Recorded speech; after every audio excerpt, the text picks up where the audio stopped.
I'm Mario Fazeli, founder of Ketovation and K-Nutri Supplements. Today I have a very special guest, Justin Tamane on the show. Just a little bit of background. Our office is based out of CrossFit Solid Ground. I started working out here probably 3 years ago, and I've loved it ever since. So it's been a great environment, and I'm happy to have you on the show. Thanks, man.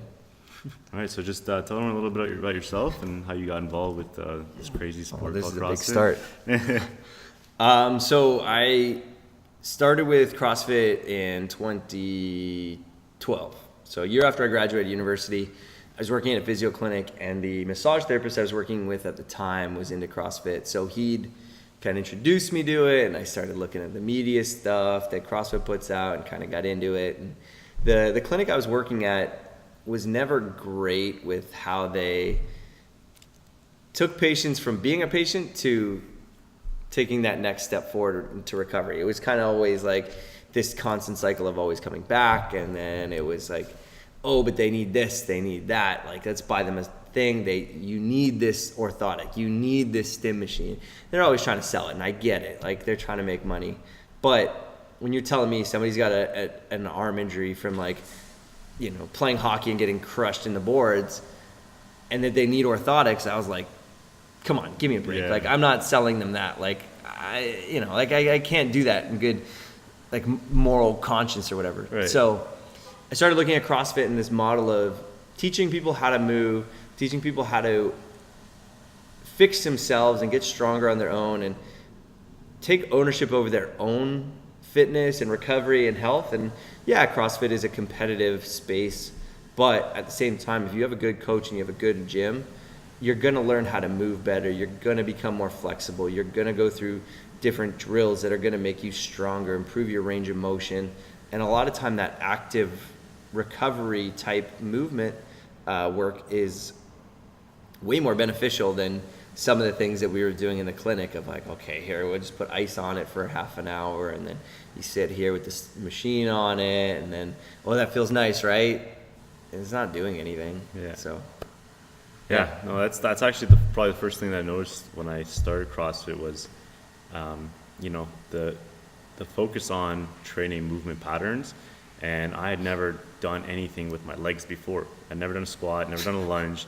And I was just, I've always done sports, and it's actually helped me out in a lot of random scenarios. Like a couple months ago, I got into an injury with hockey, and the doctor looked at me and said, if you hadn't trained your legs and done, squats and lunges and these functional movement patterns, you probably would have blown out your entire knee.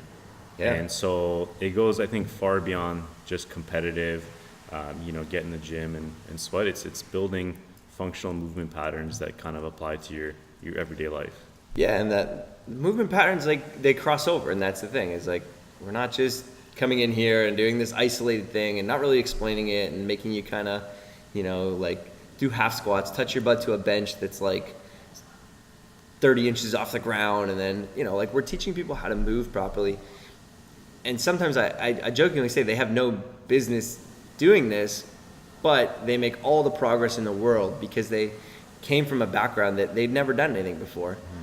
And they slowly build, and it's a process. And the people who kind of try to rush that process or skip the steps, like, those are the ones that get hurt. The people who understand that it's a process, it's a long-term thing, you see massive improvements from them and constantly improving and changing, and that you can see their progression arc. Like, I don't know, you see people a couple months apart or a couple weeks apart even, you can see how much they're absorbing from this type of environment.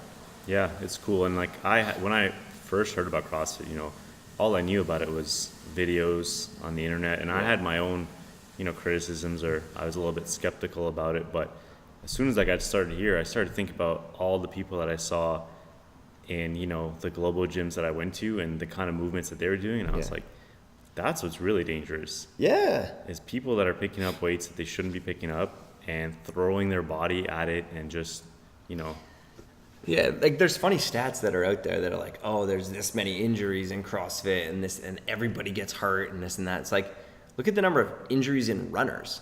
Yeah. So now you're going to take the thing that probably the most number of people in the world participate in and say, like, oh, but 75% of them get hurt at some point. But in CrossFit, like 10% get hurt. It's like, but CrossFit's dangerous. Yeah. You're doing all these things you shouldn't be doing. Yeah. It's like, well, how about, sitting on your couch for 30 years and then getting up and trying to run, and then your body, your joints, your tendons, like they can't support that. Yeah. So is CrossFit dangerous? Like, is it more dangerous than any other sport? Or, we're not even talking about contact sports. We're talking about like you go out for a little jog because you think you're overweight. Yeah, and look at exercise compared to not exercising, eating poorly. Like heart disease is the number one killer of men. And you look at, people who are critical of exercise, like it doesn't make a ton of sense. No. I mean, we do intros here. Everybody that comes in, usually their first time there, they come in, they've heard things about CrossFit, and somebody said, don't do it because you're going to get hurt and this and that. It's like, yeah, but what are you doing, that's going to make you more fit? Like, what are your options? Sit on the couch or have an instructor who knows what they're doing, knows what they're talking about, can see movement patterns, can see your progression before it even happens and how we're going to get you from point A to point B. Or you sit on the couch and you just keep eating whatever you're eating. Yeah. And let's switch that theme and, go into like high intensity exercise purely. What do you think is the number one thing that's kind of preventing people from approaching exercise in that sense? Do you think they're worried about getting hurt? Do you think they're worried about, failing? Do you think they're worried about just maybe how difficult it is? I think it's all of that. I mean, those are all good points. Like, people are worried about failing. People are worried about what other people think of them. Yeah. And I always tell people, like, nobody's watching you. Like, in the sense of nobody's judging you. You get a new person that comes in and they're new. And in this environment, especially here, I mean, maybe other gyms are different in other places, but unless you're being a jerk, you're taking somebody's plates, you're throwing your barbell at somebody else, like, unless you're being malicious or, nobody cares, because everybody's been in that position, and the people that are still here have gone through that progression and been like, this sucked my first couple weeks, but they got past it and they realized, this still sucks, but it's because you're able to push yourself harder. So, there's a funny thing that like people say, and it's like CrossFit doesn't get easier, you just get better. And as you get better, things actually get harder. So like the first couple of days of your workouts, like, it's difficult because you've never done it before, but it doesn't get easier in the sense of like, oh, I have this like magic pill and like now I don't feel anything in my workout. It's like you're still pushing your intensity and you're pushing your body's potential, and then we go from there. Yeah, and I have to agree that, the two biggest things is, one, people assume that things are supposed to be easy, or, they have to be good at something. And two, I think that fear of failing is debilitating in adults. I think it's the one thing outside of the gym, whether it's school or job, it's this irrational fear that people are going to look at you, judge you, laugh at you, but nobody cares, No. Maybe 1 out of 100 times that has happened or that will happen, but it's something that shouldn't even be considered. Yeah. And you know what? It is normal, and that's why you don't see a ton of adults try new things, start new sports, and it's ridiculous because, why are you letting this irrational fear of what someone else thinks prevent you from growing in some personal aspect of your life? Yeah. And then, even in this environment, like I talk to athletes all the time about they're disappointed in their performance on this workout. They're disappointed that they weren't 20 seconds faster, 40 seconds faster, whatever it may be. But each workout is different every day, right? We have objectives, we have goals, we have stimuluses for the workout.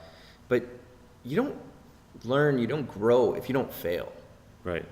Like, right. And I mean, you see this in anything. Like, nobody's perfect from the beginning. Nobody's great from the beginning. Nobody, you hear about Michael Jordan didn't make his high school basketball team.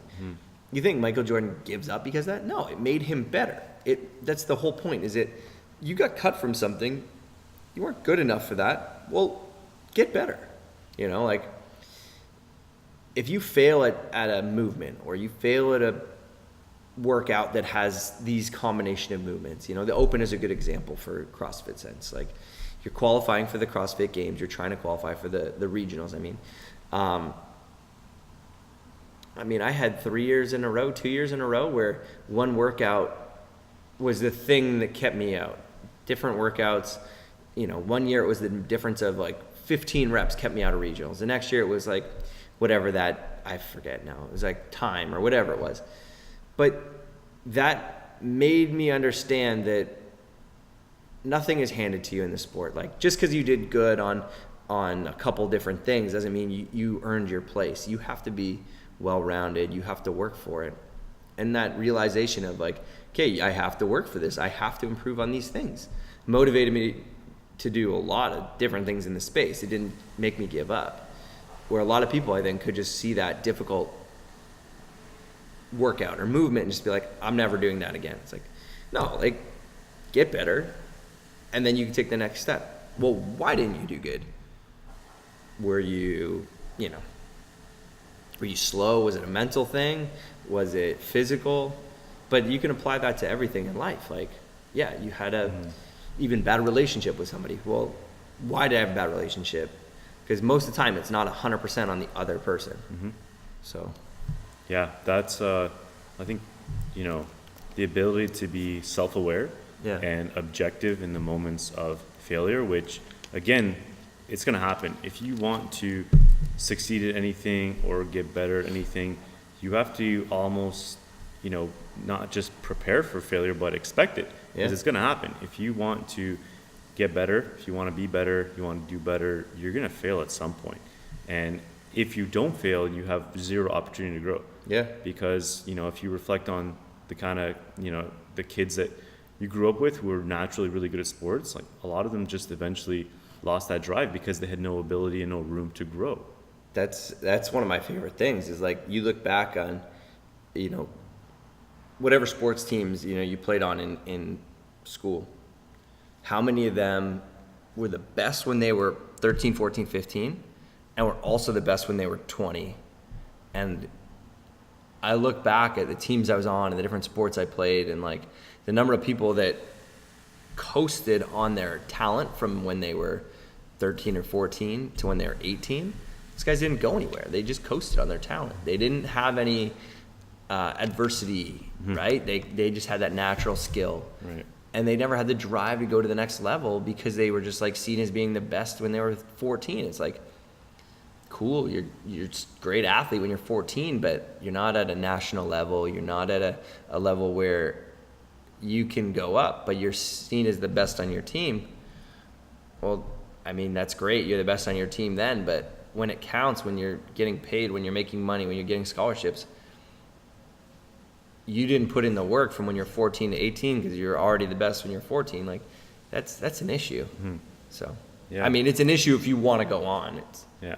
And, you know, the crazy thing is we can kind of take that and apply it to anyone, whether they're in their 30s, 40s, 50s, 60s, whatever the age may be, and they want to start a new sport or they want to start exercising for the first time in their life. Like, they have this opportunity now to start something that they've never done before.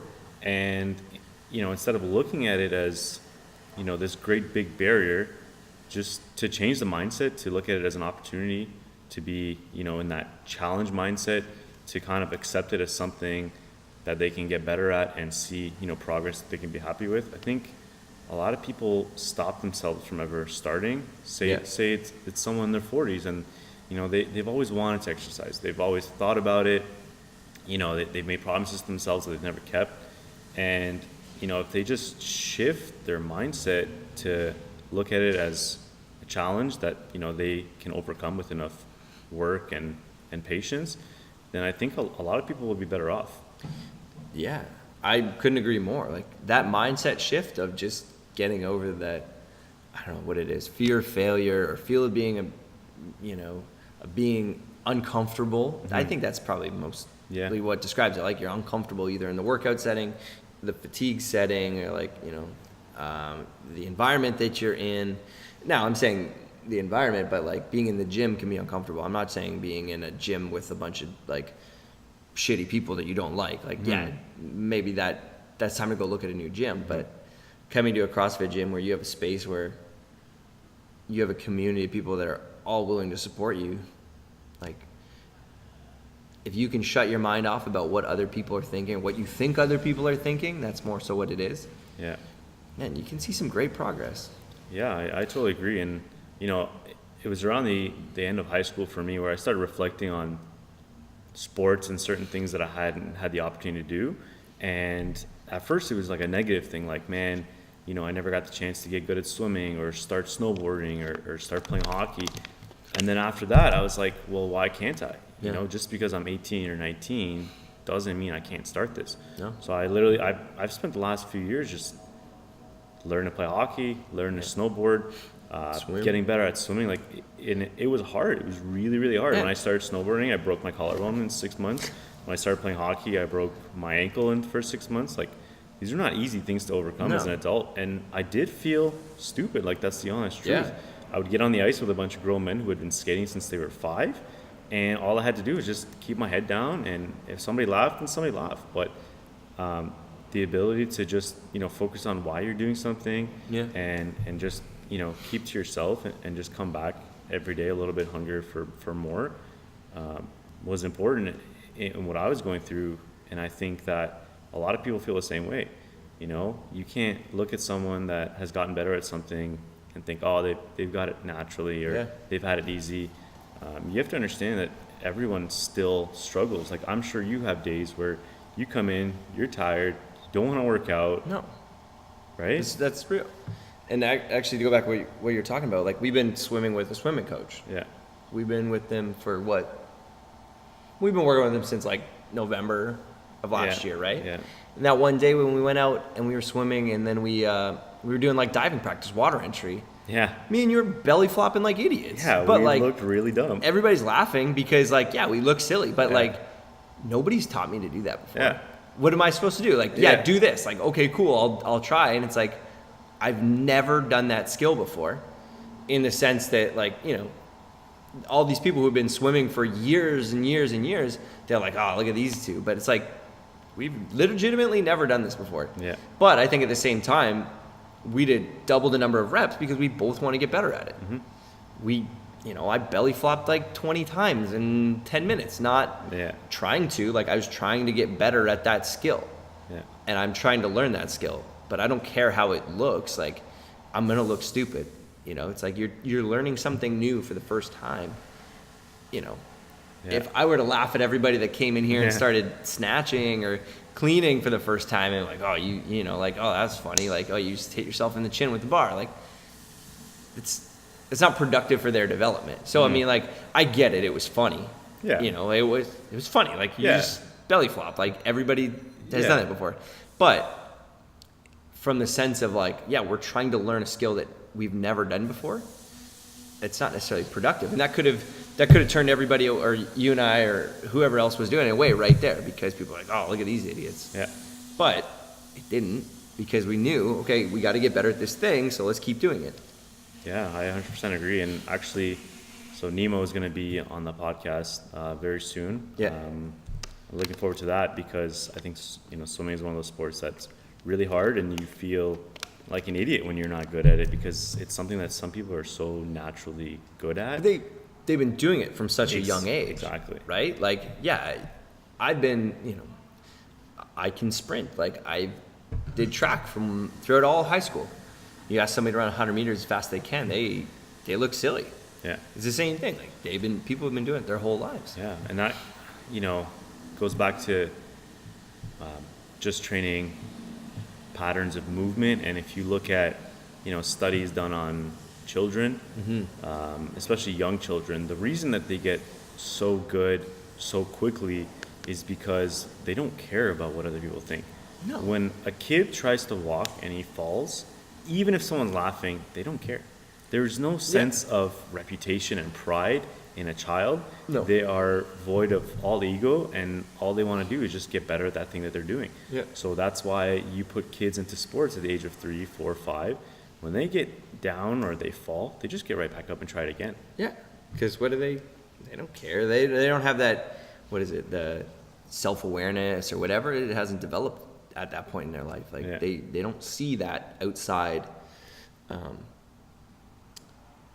the outside observation of themselves from other people or whatever.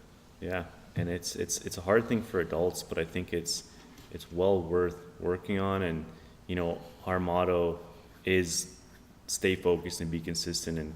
And what we mean is staying focused on a goal by being consistent with your actions and just doing that over a long period of time. And you're almost guaranteed to be successful at anything you pursue, whether you're successful relative to yourself or you go out and actually compete at that sport or skill that you're trying to learn. But you will get better over time. 100%. No question you will. But you just got to, like you said, be consistent with it. Like, we swam every week for 12, 14 weeks straight with the coach, with Nemo.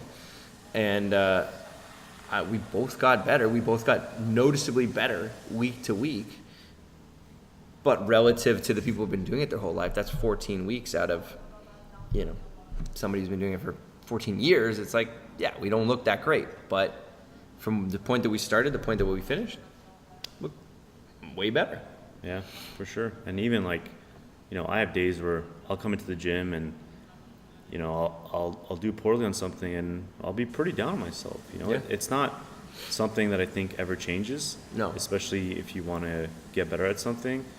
Like, you're going to have a lot of days where you second guess yourself, you second guess your progress. Yeah. And so, what's one thing that you recommend as coach for people who come in? Let's say they finally make that decision to start that sport or that exercise, and then things start to kind of fall apart. Like, what can people do to get back on track, or get themselves to be consistent with coming back in? Honestly, just putting the hours in has more impact on anything else. CrossFit's a funny thing because you can measure so many things. You can benchmark things. There's what the girls in CrossFit that are benchmark workouts that are set from that CrossFit made up years ago. And if you did the same workout each week for 12 weeks, you would maybe improve on it just because you've done it so many times. But when you do it 6 months apart and you're like, man, my time was 40 seconds slower this time. Well, what's going on in your life at that time? Does it matter? Big picture, does it matter that you were 40 seconds slower? Well, okay, you're 40 seconds slower in that workout, but your 1K row time improved, your max lifting improved, your mile for time improved, and you have improved in, you're down in body fat, you're up in muscle mass, but you're 40 seconds slower because that one day you came to the gym all tired, you maxed out a bunch of lifts before that, and then you did this thing with a pretty heavy stimulus you previously did the thing with a heavy stimulus on your body, and then you're asking me to perform at max effort. Well, maybe you're going to be slower. Does it matter? Well, what does that 40 seconds mean? Does that 40 seconds get you anything? Does it get you anywhere? Are you in a competition? Well, no, you're in gym training. So now what did you learn from that 40 seconds? What did you learn from being 40 seconds slower on that workout that day? That's the important thing. And being able to realize that not every day is a competition. And that's the one bad thing about CrossFit is we do these workouts in these environments where it's for time or number of rounds and things like that. And yeah, I get it. It's part of the CrossFit model in a sense. But if you look back and you reflect on each piece of that, that's the valuable thing. You and I could compare yourself on every single workout we did in a year. You'd win some, I'd win some. Maybe you'd win none and I'd win all of them. But then does that matter? Why am I comparing myself to you? Maybe we're completely different athletes. Yeah. Why am I picking this random person to compare myself to when I should be looking at, okay, did I get better? And not just that day. It's over the course of 2, 3, 4 months. Did I get better? Are you more confident with your lifting? Are you more confident with your movement set? Maybe you're focusing on improving pull-ups. Well, how do we realized that my pull-ups have gotten better because I've been focusing on them. So I've been focused on upper body pulling for the last 3 months. Well, maybe my squats are a little bit back because I've been pulling so much that part got better, but I haven't been squatting as much, so that didn't get better. And maybe that was my 40 seconds there. Yeah. Maybe I didn't sleep the night before. Yeah. Yeah, and I think everyone has a unique path, a unique journey, and people just learn to embrace, their own personal challenges, their own personal growth. It comes right back to being worried about people laughing at you for failing. Well, you should also not be comparing yourself to other people because, it's amazing that you're a unique person that has these individual challenges. So why not just embrace whatever you're going through, focus on yourself, and just try to work on that personal development. Exactly. And man, I couldn't agree more. That personal development is the most important part. Yeah. But I get it. Like in the times of Instagram and seeing the highlight reel, like Aryan posts a highlight reel of himself on Instagram. Everybody does it. Nobody's posting the unappealing stuff. Yeah. But, I think I've gotten to this point where I just don't care anymore, where I'm willing to post, I did a workout the other day and I posted about it, but it's something that I'm not good at, that if most people looked at it, they'd be like, well, he's slow on that. It's yeah, but who cares? Because 6 months ago, if I did this, I wouldn't have been this good. That's what I should care about, not what Aryan thinks my round 7 of 12 was slow because, and then he's like, oh, I could beat this guy, no problem. I shouldn't be worrying about what you're thinking about my workout when I know that this is a major improvement on what I did 6 months ago or what I could have done 6 months ago. Yeah, totally agree. And you're right. There's a lot of factors that go into anyone's day-to-day life. Say there's someone that wants to go to the gym and run on the treadmill that day, and they didn't get a lot of sleep. Maybe, the kids kept them up late, or they had a lot of work to do in the morning, and they had a long day at work. Now they got to go to the gym. So they get through that hump, they get to the gym, they get on the treadmill, they want to go for a 30-minute jog. 15, 20 minutes in, they feel terrible, right? They haven't slept, they're stressed.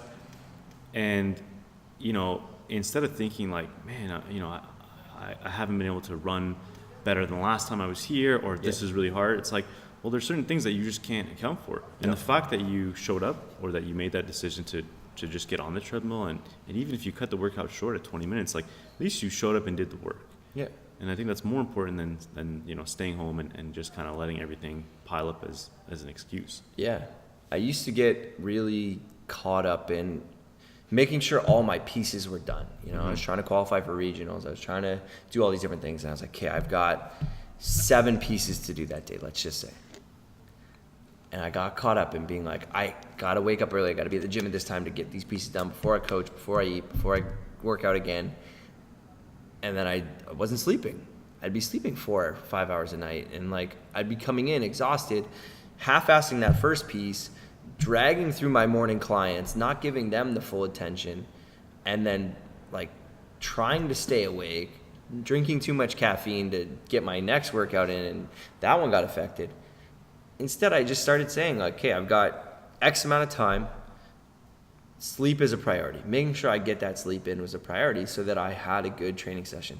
So that instead of doing 2 bad training sessions, I got 1 really good, really productive session in, and I was able to give that energy to my clients that I needed to give to my clients so that they didn't come in and be well, why am I paying this guy to be half asleep doing my PT session? Yeah. So.